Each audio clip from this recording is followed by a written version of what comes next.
Hello everyone, a very warm welcome to you. Welcome back to my channel. This is Hemali over here, and you are watching the third video of this playlist called Learn Basics of Astrology. Everything you must know, everything you should know, very basics of astrology. It's just like ABCDs. Congratulations, you've made it to the third video of this playlist. So that means your learning is now progressing, and we have come to the third video. As you can see, the title of the video is Signification of Each House in Vedic Astrology. So I am going with the examples of the North Indian chart, which is quite popular chart, as you can see over here. As I have promised everyone that I'll be explaining the South Indian chart as well as the Western chart and how to read those charts at the end of this playlist. Now, in the second video of this playlist, we had covered, which is the part 1 of the same title of this video. So in that I covered the significations of all the houses from the first all the way till the 6th house. So now we'll be starting from the 7th house all the way till the 12th house. And what is it that 12th house means? First of all, something that you should know, this time on my whiteboard I have actually written, as you can see, Q, okay, T, like you can see, M, A, Upacha. So for this, the very next video that I'll be doing will basically be based on the types of houses. Okay, like I told you, there are Kendra houses, Trikon houses. Now Kendra Trikon is a name which is Hindi name. Okay, now if somebody was to ask me what is quadrant, because it's often used in blogs, it's often used by astrologers. What is trine? So basically Trikon houses 1, 5, 9 are trine, and they are called Trikon, and quadrants are 1st, 4, 7, 10, which are Kendra. But I went a little off topic. I have to start with the 7th house, but as I'll be explaining each house, I'll be telling you in which category that house falls. So when we talk about the 7th house falls in the category of quadrant, that is a Kendra house, and M, that is a Marak house. Okay, now a separate video altogether will be coming up on the same topic as to what this quadrant or what this Marak or what this Upacha really means. So I'll now begin with the 7th house finally. So what does 7th house mean?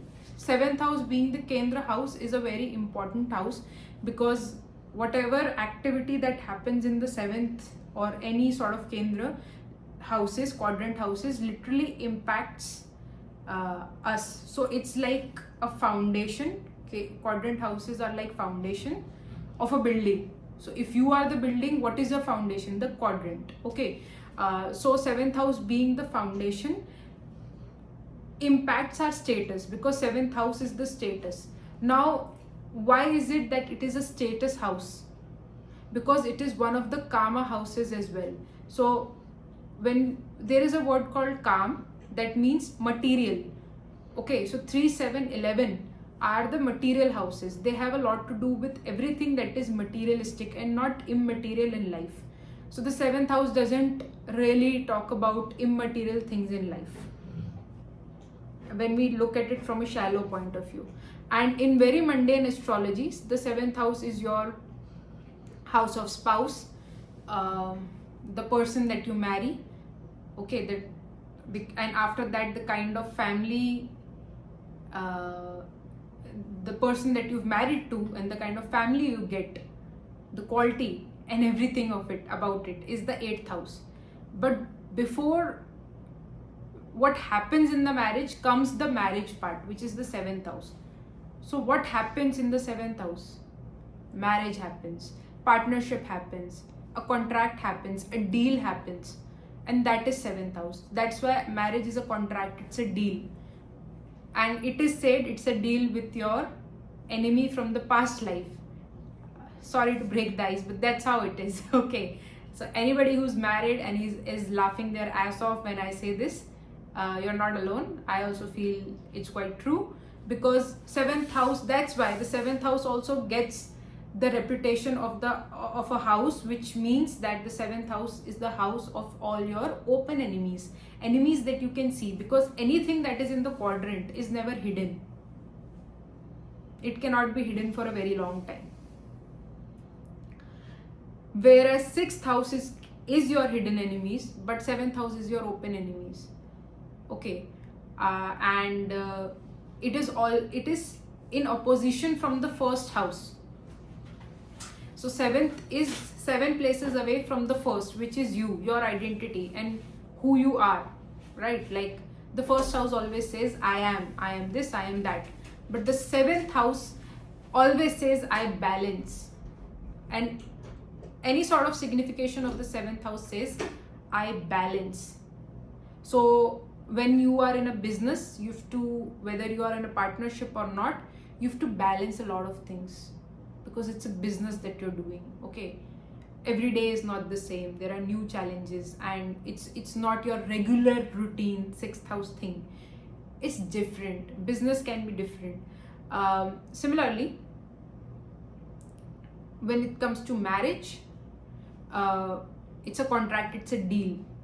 Okay, you have to balance with the person that you are with, and there is no escape. You have to do it. All right, so that's how it is. Now I'll be moving on to the 8th house, but I'll as always show my whiteboard. So if you can see this whiteboard, right, you'll be able to see that 8th house is here. Okay, and anybody with a very prominent 8th house is, by the way, watching my video. I know about it already. Okay, anybody who has a prominent 8th house gets into research, and that is by default. So you are here, you are doing a research, your 8th house is prominent. By the way, I know about it already, but yeah, moving on. That is just a side information that I'm giving you. It's the moksha house. Here M is not the same as this M. So this is MA, which is Marak, but here this is M, that is MO, moksha. So it is one of the moksha houses, and it is also one of the dushtana houses. Now 8th house has a reputation that of the 6th and 12th house. So 6th house is also a dushtana house, 12th house is also a dushtana house, and so is 8th. But moksha houses are 4th, 8th and 12th.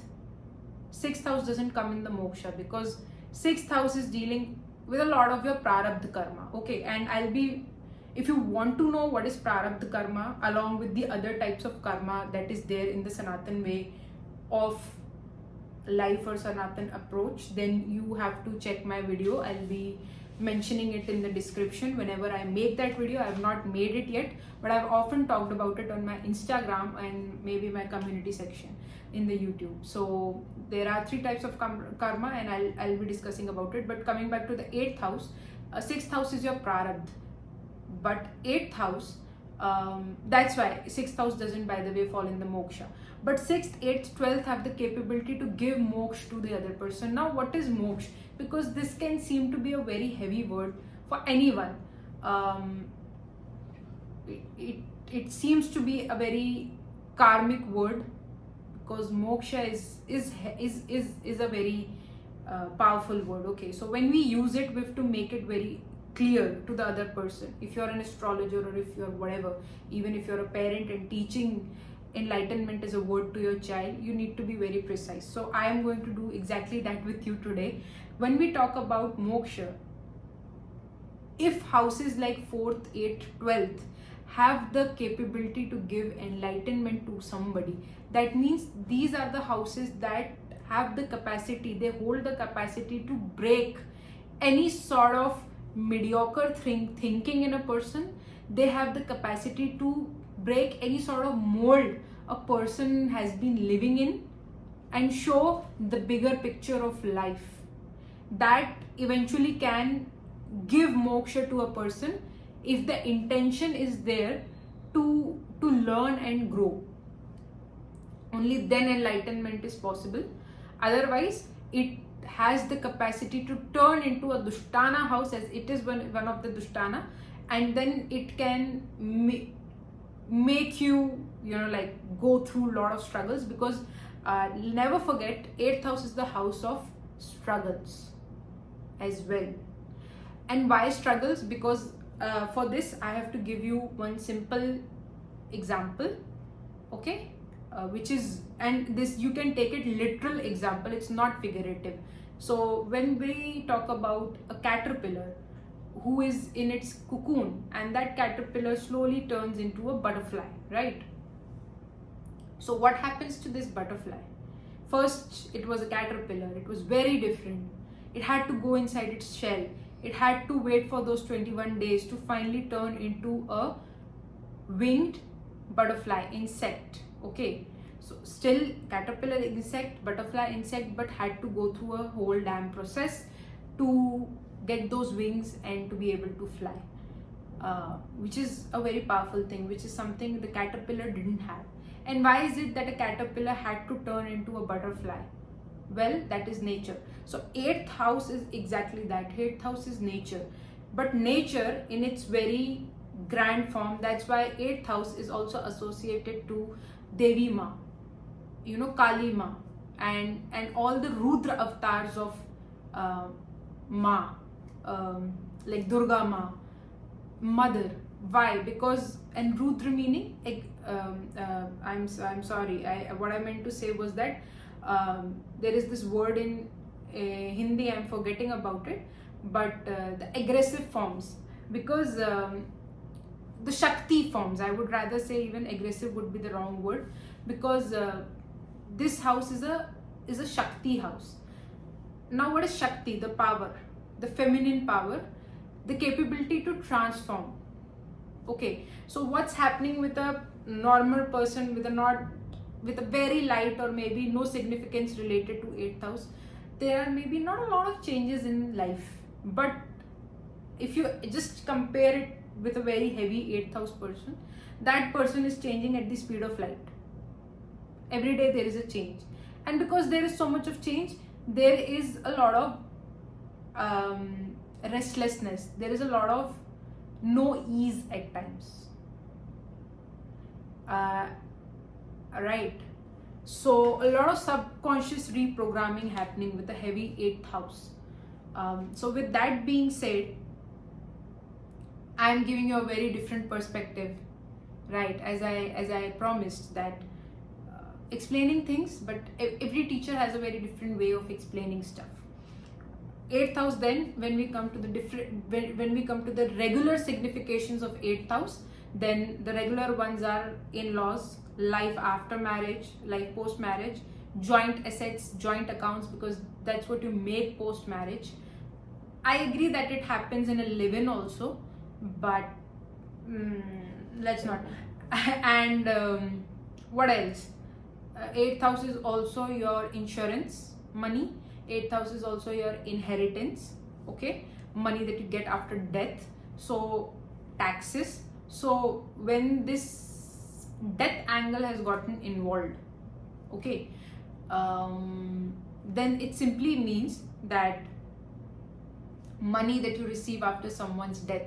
But let's forget about it and come to the last significance that I wish to talk about for this house, which is often ignored, and that is the house which is unearned money, money that you don't earn but you get it. Like, for example, tax returns, insurance money, money that comes unexpectedly in very unexpected ways that you didn't think of. Because see, the 7th house and the 8th house is all about others. It kind of sort of represents a codependency, but this codependency is not necessary that it is a codependency of a type of what do I say, that you are making it purposefully. Well, I'm not going into that. 8th house is the house of money. So whenever we talk about money, this is the money that you had to get it from someone. Someone was supposed to give it to you, but they couldn't. Now it will come to you in unexpected ways. So that's what 8th house is. a very different insight, but very important, because the regular ones you will get everywhere. Now coming back, but I have still covered the important ones also. Please make a note of it. The ninth house. The ninth house is of teachers. The ninth house is of father's learnings, father's teachings, guru's teachings, and that means teachers' teachings, philosophy, expansion, growth, long distance travels. This is also the house of dharma, because it's a trine house, trikon. So anything that represents your dharma, like your fifth house, also represents your dharma. Now, what is dharma? It's a very, again, complicated word because of the way we are perceiving things. Then it becomes complicated. But if you don't perceive it in a certain way and actually take the fact as a fact, like news. So in journalism, I was taught when I was doing my undergraduation, the bachelor's degree, that news is something which is not an opinion, which is not biased, but it is what it is. So, similarly, dharma is what you're supposed to do, and it is what it is. You are supposed to do it. So like fifth, like first is your body. It is your dharma to take care of the body, because the body is a temple. Your soul is residing in it. Fifth house, it is what it is. It is your dharma to have some love in your life, which is a spiritual love, by the way, because fifth house is the house of spiritual love. The love which is not frivolous in nature, but I'll not explain too much about it because then I go off beat, but I have to give you the flow of what trikon means, what dharma means. Dharma means you have to understand it. So that's why I'm explaining it to you, that like fifth house being children, love, spiritual love, and intelligence. It's your like spiritual IQ sort of a thing, fifth house. So that's why now ninth house is not your spiritual IQ, but it is expansion. So that's why if you have to see someone's graduation, go and look at their fifth house. But if you have to see someone's higher education, like masters and MPhil, PhD, then go and check their ninth house, because anything that's now expanding, anything now that's growing, okay, is now the ninth house. So philosophy, whenever we talk about philosophy, now the understanding is now getting deeper, broader, and better. So that's why the ninth house says I understand, and anything related to understanding is all the ninth house. Now ninth house also represents your thighs. Ninth house represents the buttocks and thighs kind of sort of thing, maybe. So through medical astrology. So that's one thing. And if let's say somebody's ninth house is kind of wrecked, then whenever the Saturn matures, that is the age 33, 30 plus, I would say, depending upon how your Saturn is placed. So it is said in, again, the mundane astrology, that the basic, the rules and all of it, that 36, 35 is your maturity, Saturn and all of it, the Saturn age and blah, blah, blah. But let's say your Saturn is very mature. So after the first, after Saturn has turned 1 year old, after its 29 years of completion and its rotation, for someone who already has a very heavy or a very, advanced, mature Saturn, then you cannot say for that person that person's Saturn is now maturing at the age of 36. It has already matured maybe when the person was 25. But I am speaking in general, because I don't know who you are, where is your Saturn, whether it's mature or not. And let's say your ninth house is not in a good position, but your Jupiter is, you're saved. Jupiter's aspect Ninth house is saved. Not you are saved, the ninth house things and significations are saved. Your age has, made your Saturn mature, saved. The ill effects start to go away, because that's how it is. But I know these sort of questions come, especially when some things are related to the trine houses. So I'm just clearing it up, although no one asked for. I'll go to the 10th house. The 10th house is the house of father, father's lineage kind of sort of thing, the bosses, because our first authority is always the father, but after father it's our boss, and the workplace, where we are taught about discipline, we are taught about success, achievement, the ego that has a lot to do with accomplishment, determination. Because see, that the 10th house thing says I use. Why I use? I am an opportunist, so I use time, I use resources. And don't forget, the 2nd, 6th and 10th house are eartha houses, and this 10th house is also your pacha house. That means it gets better with time. Your quadrant, that means it's the foundation, it can't be ignored. And eartha, resources. Okay, so whenever we talk about the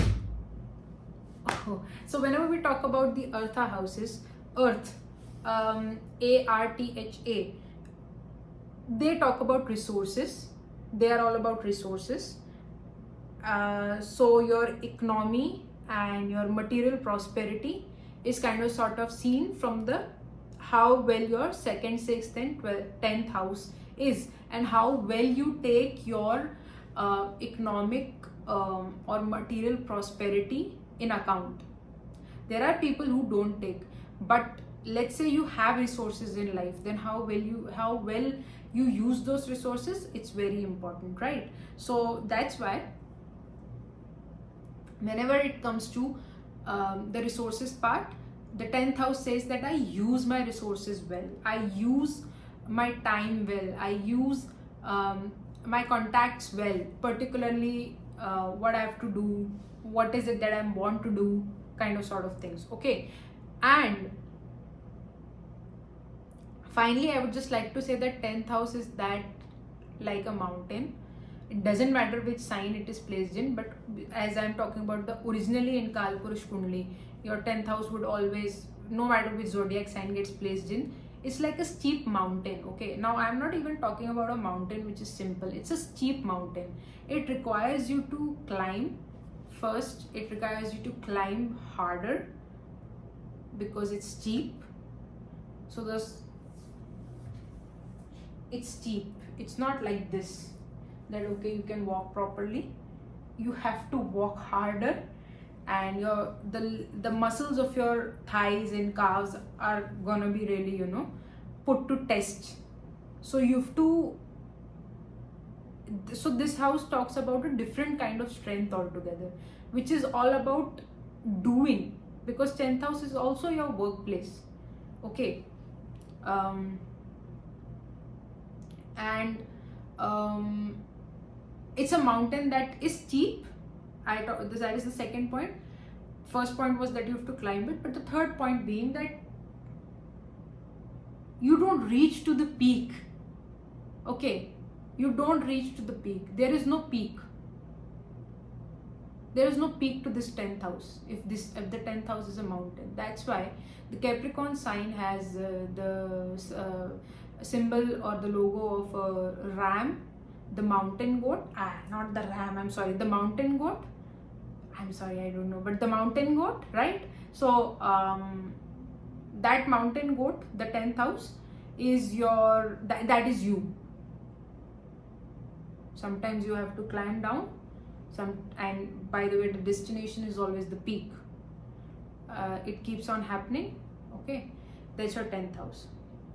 Now I would like to, and in medical astrology it is your legs and some parts like knees and stuff. I'll be covering it differently.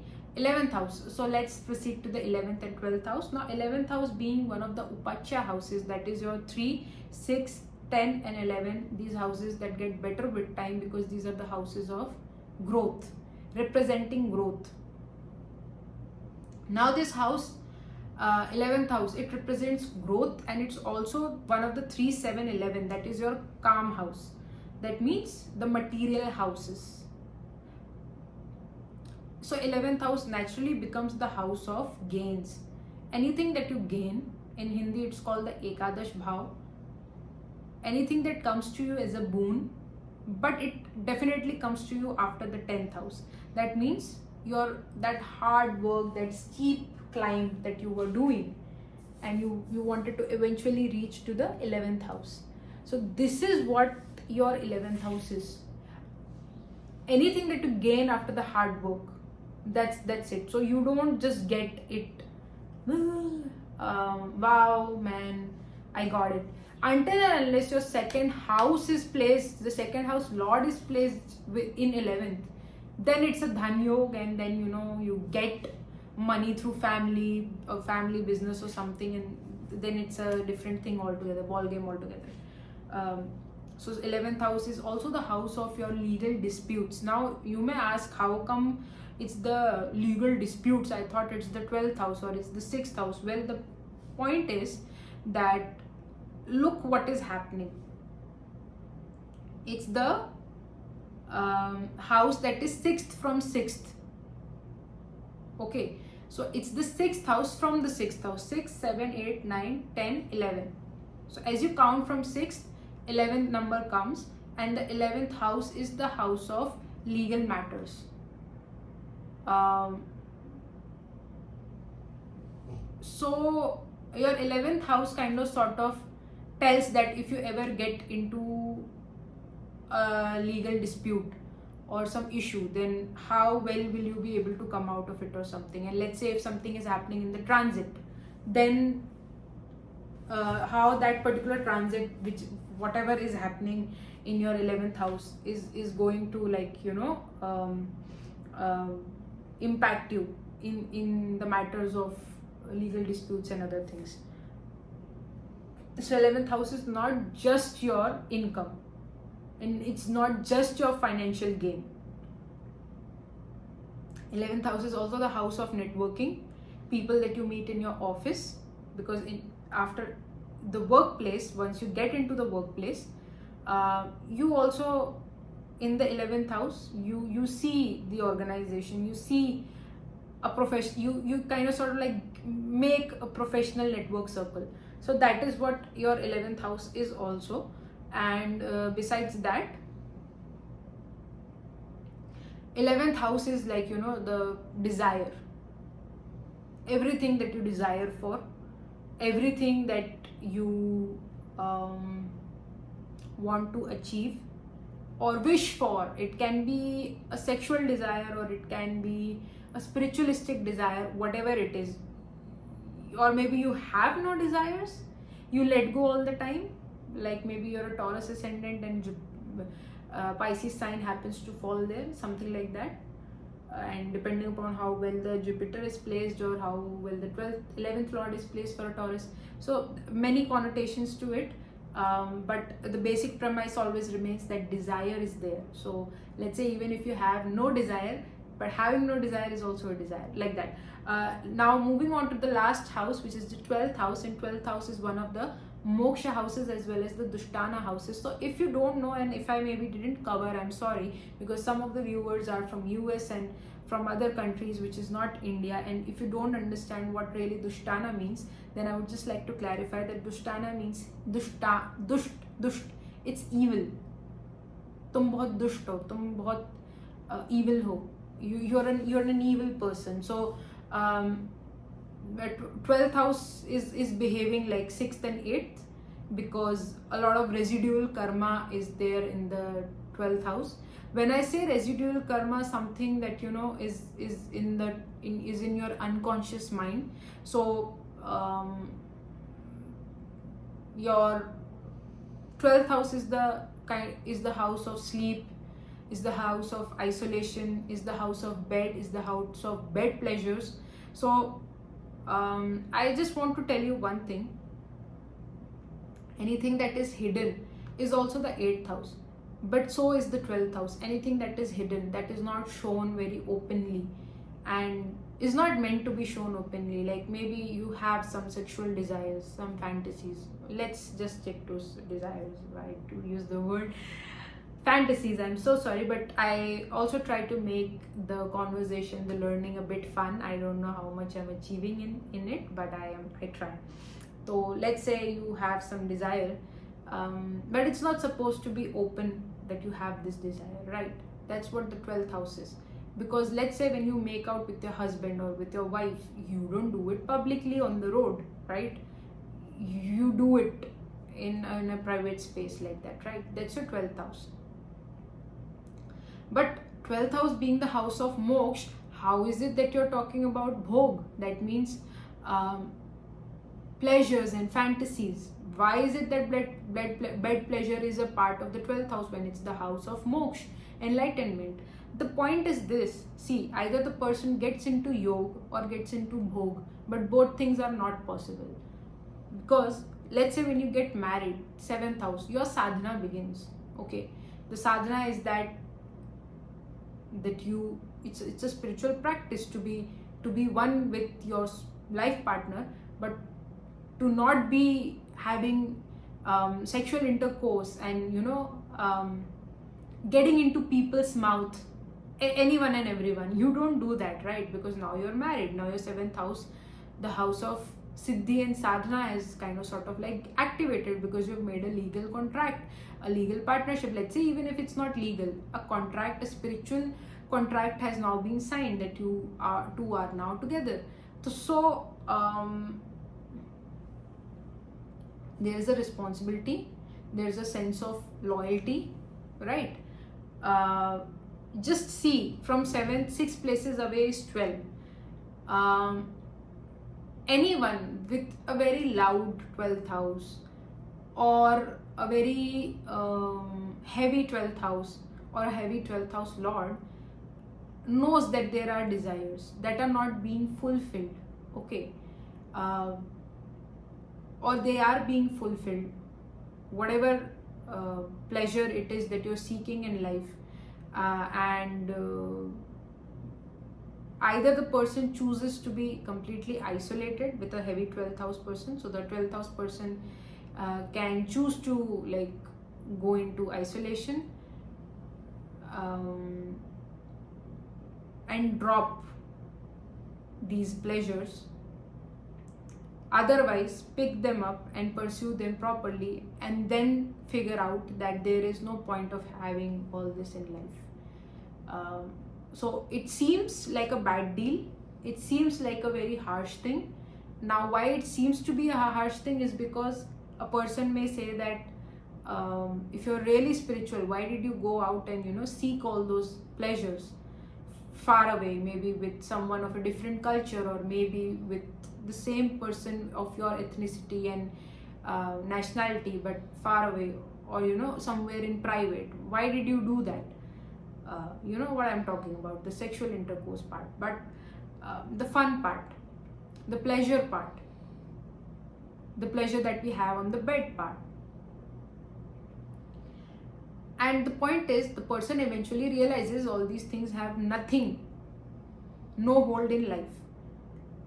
And that part is also very necessary to have, to be able to go out, to do stuff. Because see, that is all that is there in the unconscious mind. You don't understand. So how the unconscious mind operates, you need to understand. That's why 12th house is also the house that is related to sleep, related to dreams. It's the house related to surrendering, letting go. It's like the final stage, and that's where the 12th house says, I believe. Because nobody knows that there is so much stored, the subconscious mind, conscious mind, the unconscious mind, and there is so much that gets stored in the unconscious mind. But with a 12th house activated person or 12th house aware person gets to know about those things. That is the point. And when that person gets to know about those things, the person says, I believe in afterlife, I believe in the life, past lives, I believe in aliens, I believe in anything that is beyond. The 12th house ruler is Jupiter. It's a very different Jupiter from the Sagittarius, the 9 number sign, because this one is the higher octane of the Sagittarius, that has realized and has to come to know about so many things. So the 12th house is also your abroad, being far away, because it's like the 9 houses away from the 4th house. So anything that is, foreign, and that's what. So I hope you liked today's learning. This video is like 6 minutes or something more than the part 1, but that is because I had a very good time sharing whatever that I had, and I hope I didn't drag anything. I'm sure I didn't. I hope you found this useful, and if you liked the knowledge that I've shared, my understanding and facts that I knew, the principles that I knew, then please give this video a thumbs up. I really appreciate it. And stay tuned, subscribe to my channel so that you can get to know the new videos that come up, because I'll be coming up with a new video that will explain in depth about what is moksha, what is quadrant, why there's a need of dharma. And as usual in my videos, I always go a step ahead and talk about how certain things can also be fixed, because if the problems are discussed, then why not the solutions. See you all. Congratulations, you've completed the 3rd video. Stay tuned for the 4th video. Bye.